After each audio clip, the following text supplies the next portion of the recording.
I'm Erica. And I'm John. And this is Tax Chats. On the last episode of Tax Chats, we started the discussion all around analyst reports and how different organizations are using those reports to make key decisions inside of their companies. And we also mentioned that IDC released the very first ever analyst report about global tax software and VAT automation. And so today we really want to dive into this particular exercise with IDC, talk about how did we get here and who they are and what this means for you guys. So let's start with, who is IDC?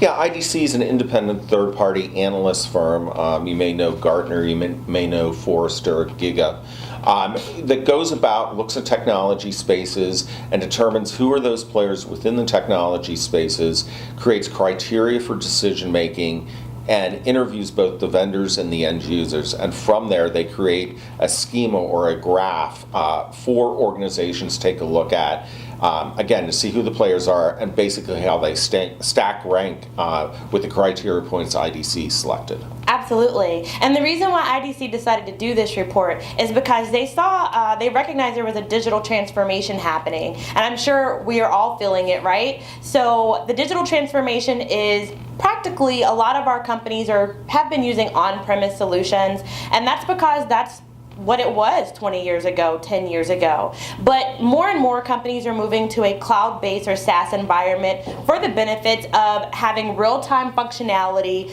being able to be more precise, and increasing their productivity. And it gives your stakeholders, your customers, your employees a better experience all the way around. And because compliance regulations are constantly increasing and always changing, financial departments are really jumping on this digital transformation movement right now. And because that's happening, IDC said, this is really important. We want to dig into this, and we want to help organizations find out what's going on. And they looked at what organizations, who those organizations are talking to identify, 7 companies that they should be speaking to, right, John? Yeah, exactly. And how IDC went about compiling this data is they looked at 5 high-level criteria: the feature functionality of the solutions, the technical architecture, the pricing and support, and the viability and vision of each one of the vendors.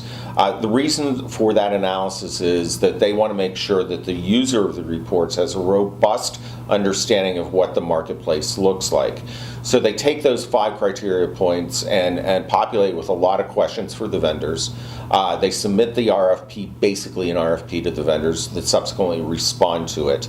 IDC then takes those responses, goes to the end user community, those living with the tax solution that you may be looking at, and making a determination whether those criteria points were actually delivered upon, and if you had to go back and reassess what was important, what you've utilized today. So what the deliverable is to the end user community, such as those looking at tax solutions, is they basically have a consumer reports of all the vendors in the space and the ability to create weighting and altering the weighting in the various criteria points to make the determination of which vendor is best suited for them, not necessarily the largest and best vendor overall, but what meets your needs and your future state. And that's how they go about compiling these reports. Absolutely. And then IDC put it on what they call a Marketscape, and they basically plotted those 7 vendors on that Marketscape on 2 different axes. Yeah, and the axes are the strategy of the vendors going forward and their capabilities. And the reason for that is when you partner with a vendor of any software, it doesn't have to be tax software, what you're purchasing and partnering with today will not be what you have in the future. So you have to look at what is coming down the pike in terms of development. That gives a sense of the strategy and whether or not there's the financial wherewithal on the part of the vendors to deliver that future state or vision state that they have. So they kind of create a crossroads or a junction where those two come together and then rank the vendors from there. But the bottom line and the thing to take away is that this legwork of learning about the space and educating yourself on the space has already been done. The only thing you really need to do is do an internal examination of what you need from the software in terms of the feature functionality, technical architecture, and then go out and interview the vendors themselves. But this is your basically benchmark or consumer reports for making a selection in an area that you probably aren't going to make a selection on over your career very often. Absolutely. And a lot of times we see different companies say, oh, I Googled and I found all 7 vendors and I want to talk to them all. And like we said before, and what the IDC Marketscape is going to show you is that all 7 vendors are not the best fit for all companies. So if you start with the basic point of the size of your organization, you should automatically be able to cut this list in half and spend more time focusing on the vendors that are the best fit for your size of an organization from the beginning, and then use the Marketscape, like John said, to look at those different profiles inside of the Marketscape to see which of those vendors you want to talk to.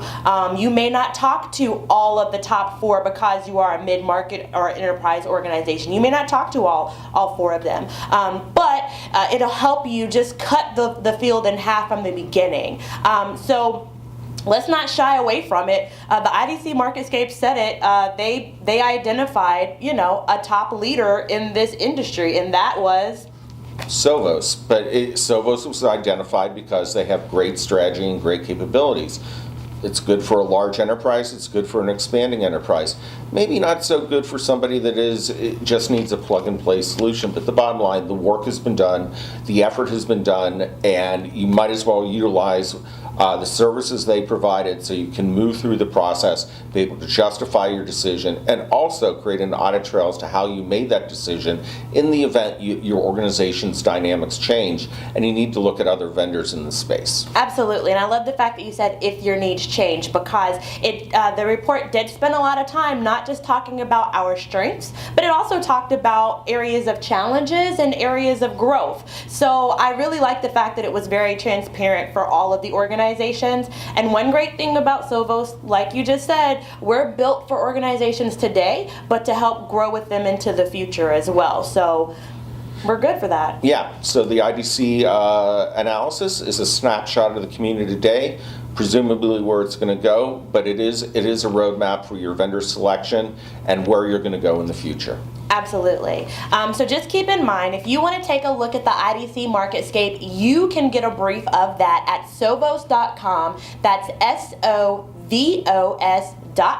and you can request a brief. It will immediately be available to you. And if you want to see even more of that report, we truly encourage you to reach out to IDC. They will be glad to schedule time and have a conversation with you as well. So thank you so much for joining us today. We hope that this has been beneficial to you. I'm Erica. I'm John. And this is Tax Chat.